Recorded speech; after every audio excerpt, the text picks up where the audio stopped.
साथियों नमस्कार, स्वागत है आप सभी का आपके अपने यूट्यूब प्लेटफॉर्म पर। ईएमआरएस की एक भर्ती चल रही है। अभी उसका 22 तारीख से आप सभी को पता है कि मेंस का एग्जाम चलने वाला है।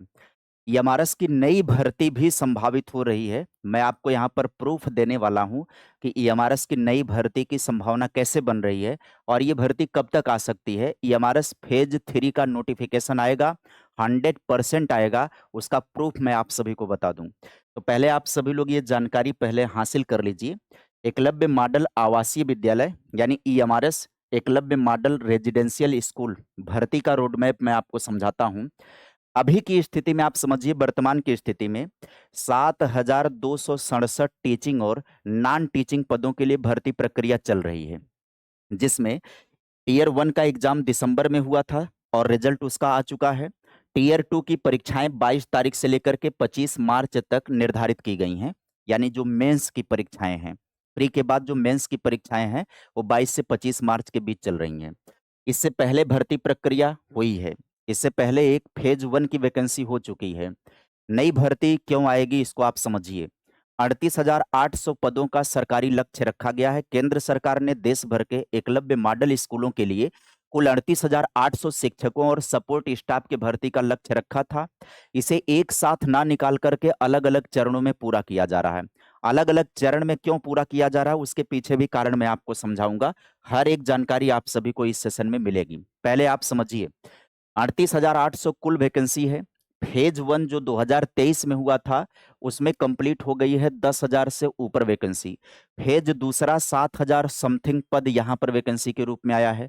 2023 और दूसरे 25 और 26 चरण की भर्तियों के पूरा होने के बाद भी हजारों पद रिक्त बचेंगे। इन्हीं बचे हुए पदों को भरने के लिए फेज 3 का नया नोटिफिकेशन जारी किया जाएगा। अब आप समझिए ध्यान से, इसमें कौन कौन से पद शामिल होंगे पहले इसको आप समझिए। नई भर्ती में टीचिंग और नॉन टीचिंग दोनों तरह के पद शामिल होंगे, जैसा कि पुरानी भर्तियों में भी रहा है।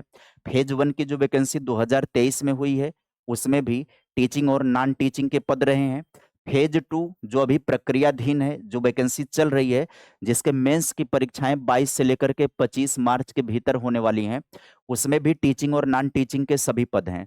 टीचिंग पदों के अंतर्गत टीजीटी, पीजीटी और प्रिंसिपल के पद आते हैं। यहाँ पर प्राइमरी नहीं होता है, पहले तो आप ये समझ लीजिए। प्राइमरी वैकेंसी नहीं होती है। डीएलएड वाले विद्यार्थी इस बात को समझ लें कि प्राइमरी की वैकेंसी यहाँ पर नहीं होती है। यहाँ पर टीजीटी की और पीजीटी की वैकेंसी होती है, बीएड वालों के लिए होता है। टीजीटी के लिए सीटेट जूनियर में क्वालिफाई मांगता है भाई। जो भी बच्चे बीएड वाले होंगे वो टीजीटी में अप्लाई करेंगे तो सीटेट उनका जूनियर क्वालिफाई होना चाहिए। पीजीटी में ऐसी कोई बाध्यता नहीं है। नॉन टीचिंग पदों में कौन कौन से आते हैं? हॉस्टल वार्डन आता है, जूनियर सेक्रेटरिएट का असिस्टेंट का आता है, लैब अटेंडेंट का आता है और अकाउंटेंट के आते हैं। ये नॉन टीचिंग की वैकेंसी होती है ईएमआरएस के अंतर्गत। अगर आप इस भर्ती का इंतजार कर रहे हैं तो अपनी तैयारी अभी से जारी रखना आपके लिए अच्छा कदम होगा। टीजीटी पीजीटी के लिए अपने मुख्य विषय सब्जेक्ट को आप मजबूत रखें जो मेंस में आपको काम आएगा। टीजीटी पदों के लिए आमतौर पर सीटेट पेपर 2 अनिवार्य होता है, इसलिए क्लियर रखना जरूरी होता है। यहाँ पर एक प्री परीक्षा होती है, पहले तो आप इसको समझ लीजिए। ईएमआरएस में जो लोग नए विद्यार्थी शामिल होंगे उनके लिए जानकारी दे देता हूँ। इसमें एक प्री परीक्षा होती है जिसमें टीचिंग एप्टीट्यूड का बहुत बड़ा रोल होता है, यानी पेडोलॉजी का बहुत बड़ा रोल होता है। उसी के दम पर लोग क्वालिफाई करते हैं। यानी टीयर 1 क्वालिफाई करने के बाद तब आपको दूसरे चरण की भर्ती में, दूसरे चरण की परीक्षा में मौका मिलता है, अभी की स्थिति में जो चल रहा है। अब मैं क्यों कह रहा हूं कि ये वैकेंसी आने वाली है, इसको लेकर के मैं आपको पूरी जानकारी देने वाला हूं। आप बने रहिएगा सेशन में। वीडियो को लाइक कर दीजिएगा, चैनल पर नए होंगे तो आप चैनल को सब्सक्राइब जरूर कर दीजिएगा। आइए समझते हैं, एक एक बात को ध्यान पूर्वक समझते हैं। वैकेंसी क्यों आएगी इसको आप देखिएगा, इसका प्रूफ आपके सामने है। एकलव्य मॉडल रेजिडेंशियल स्कूल की बात करें, अगर आवासीय विद्यालयों की बात करें तो यहाँ पर देखिए 11 मार्च 2026 5:27 पर पीआईबी दिल्ली जो प्रेस रिलीज होता है सरकार का, सरकार का प्रेस रिलीज जो होता है, पीआईबी के वेबसाइट पर जाएंगे तो आपको ये मिल जाएगा। आप इसको देख सकते हैं पीआईबी की वेबसाइट से। यहाँ पर देखिए पीआईबी का रिपोर्ट आया है ईएमआरएस स्कूलों को लेकर के। केंद्रीय जनजातीय कार्य राज्य मंत्री श्री दुर्गा दास उइके ने आज राज्यसभा को बताया कि 2011 की जनगणना के अनुसार प्रतिशत से अधिक, मतलब 50% से अधिक अनुसूचित जनजातीय आबादी और कम से कम 20,000 आदिवासी व्यक्तियों वाले प्रत्येक प्रखंड में एकलव्य मॉडल आवासीय विद्यालय की स्थापित करने का प्रावधान है। राज्यवार या केंद्र शासित प्रदेशवार ईएमआरएस की स्थिति का विवरण अनुलग्नक में प्रस्तुत किया गया है। अब यहां पर मैं एक एक बात को आपको समझाता हूं, ध्यान से समझिएगा। 6 मार्च 2026 तक पूरे देश में कुल 499 एकलव्य मॉडल आवासीय विद्यालय संचालित हैं। 6 मार्च की बात कर रहा हूं। 6 मार्च 2026 तक देश में कुल कितने मॉडल एकलव्य रेजिडेंशियल स्कूल संचालित हैं? 499 स्कूल संचालित हैं, जिसमें 1,56,564 छात्र नामांकित हैं। राष्ट्रीय जनजातीय छात्र शिक्षा समिति ने एकलव्य मॉडल आवासीय विद्यालय कर्मचारी चयन परीक्षा यानी ESESE 2023 के माध्यम से 10,391 पदों पर सीधी भर्ती के लिए अपना पहला अभियान चलाया, जो भर्ती प्रक्रिया कंप्लीट हो गई 10,391, और 7,200 कुछ पद की वैकेंसी अभी चल रही है, अभी वर्तमान में वो प्रक्रियाधीन है। तो कुल मिला जुला करके 17,000 से ऊपर 18,000 मान लेते हैं, 18,000 की वैकेंसी कंप्लीट हो गई है। कुल 38,800 की वैकेंसी का टारगेट रखा गया है। अब मैं सारी बातों को नहीं पढ़ने चल रहा हूं, अब आपको मैं समझाने चल रहा हूं कि क्यों भर्ती आएगी। तो यहां पर आप समझिएगा, ध्यान से देखिए। यहां पर श्री राय कृष्ण द्वारा रायगा कृष्णैया के द्वारा उज्जवल देवराय निकम और श्री मनन कुमार मिश्रा एकलव्य मॉडल आवासीय विद्यालयों के संबंध में पूछे गए राज्यसभा के अतारांकित प्रश्न संख्या 22-23 के अनुसार 11/3/2026, बात यहां पर यह महत्वपूर्ण है, 11 मार्च को पूछे गए प्रश्न का जवाब दिया गया है। यहां पर देखिएगा, राज्यवार, केंद्र शासित प्रदेशवार एकलव्य मॉडल आवासीय विद्यालय ईएमआरएस की स्थिति का विवरण यहां पर दिया गया है मंत्रालय के द्वारा। अब आप इसको ध्यान से समझिएगा। राज्य या केंद्र शासित प्रदेश की बात करिए, यहां पर देखिए आंध्र प्रदेश में कुल ईएमआरएस स्कूलों की बात करें तो 28 हैं, जिसमें से कार्यात्मक कौन से हैं? 28 कार्यात्मक हैं, निर्माणाधीन 5 हैं, 5 अभी निर्माण की प्रक्रिया में चल रहे हैं।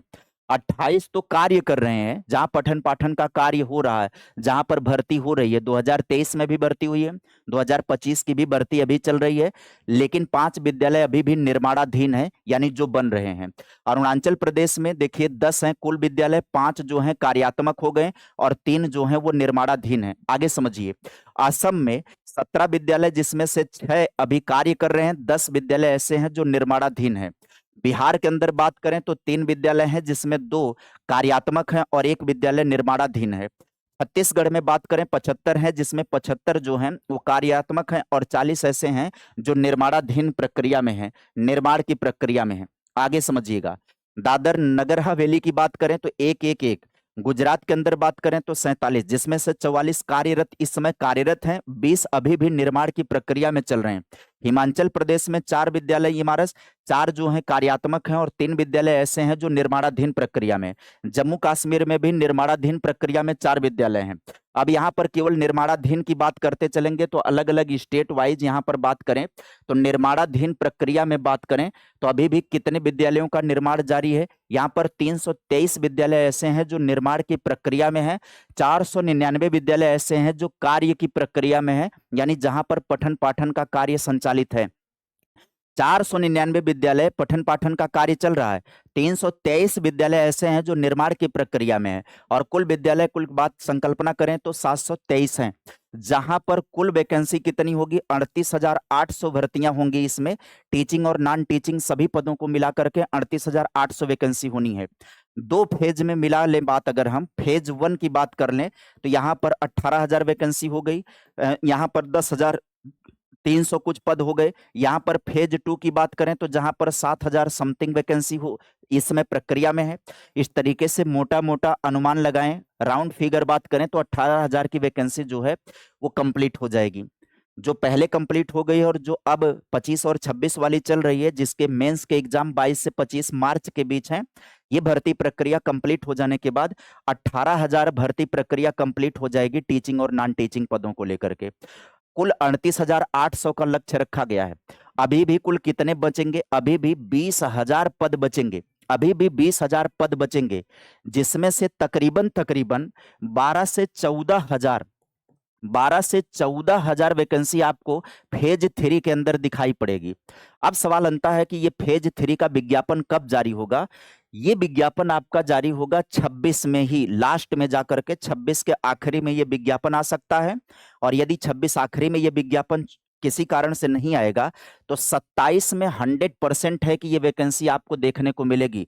100% क्लियर है कि आपको 27 में ये वैकेंसी पुनः देखने को मिलेगी, जिसमें पदों की संख्या 12 से 14,000 हो सकते हैं, बच सकते हैं। 4-6 हजार वैकेंसी और बच सकती है, जिसको एक और फेज में ये कंप्लीट करेंगे, चौथे फेज में भी ये कंप्लीट कर सकते हैं। तो लगातार ये 4 चरणों में वैकेंसी हो सकती है।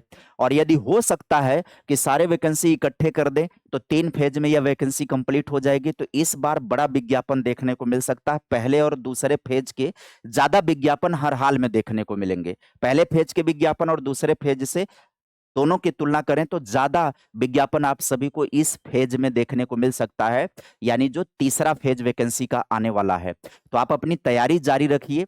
जितने भी योग्यता धारित करने वाले लोग हैं, बीएड वाले जो विद्यार्थी हैं, जो टीजीटी पीजीटी के लिए तैयारी करना चाहते हैं, ये सभी लोग उम्मीद बनाए रखो। आपको ये ईएमआरएस में एक बार और मौका मिलेगा, एक और वैकेंसी मिलेगी, 100% मिलेगी।